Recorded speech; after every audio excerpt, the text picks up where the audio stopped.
Physics Part 438.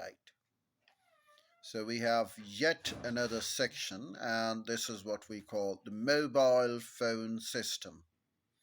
At the end of this section, you should be able to understand that in a mobile phone system, the public switched telephone network PSTN is linked to a base station via cellular exchange. You should be able to understand that the need for an area to be divided into a number of cells, each cell served by a base station.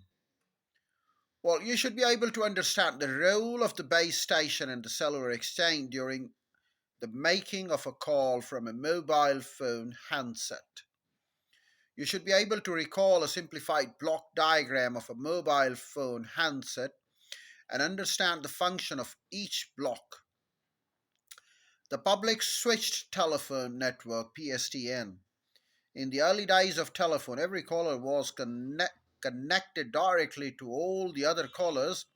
This was possible because there were few phones and all were local. For example, in one building, as the number of phones increased, telephone exchange was introduced. When a call was to be made, the caller would contact the exchange and the operator at the exchange would make the electrical connection necessary for the cell, I beg your pardon, for the call to be made. If the person to be called was not connected to the local exchange of the callers, the operators at the local exchange would contact the other person's local exchange via trunk exchange.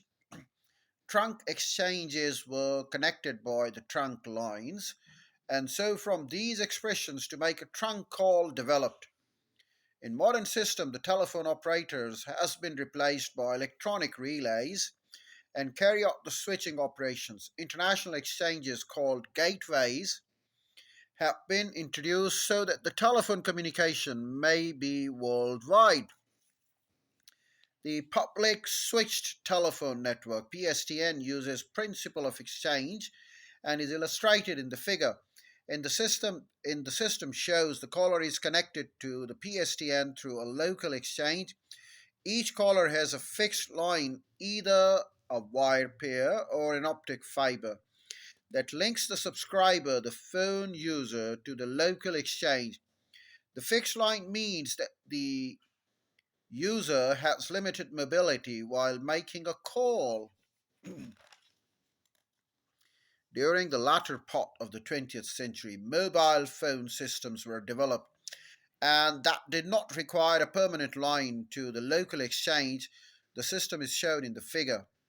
A mobile or cellular phone is a small portable radio transmitter and receiver. When a call is made, the transmitter provides a radio link between the caller and the base station. There is a cable that links the base station to a cellular exchange. The cellular exchange provides access to PSTN, the mobile phone network. When a mobile phone network is linked to a base station, this is achieved using a particular carrier wave frequency. The range of the carrier wave frequency is limited to a number that is far less than the number of mobile phones. Consequently, each mobile phone cannot have its own carrier frequency. The same frequency must be shared with many other phones at the same time. This is made possible by having a network of base stations. The carrier wave between the handset and the base station is the UHF range of frequencies. See table 16.3. Not only does this mean the aerial on or in the handset is conveniently short, but importantly, the base station aerials have a limited range and operate on a low power.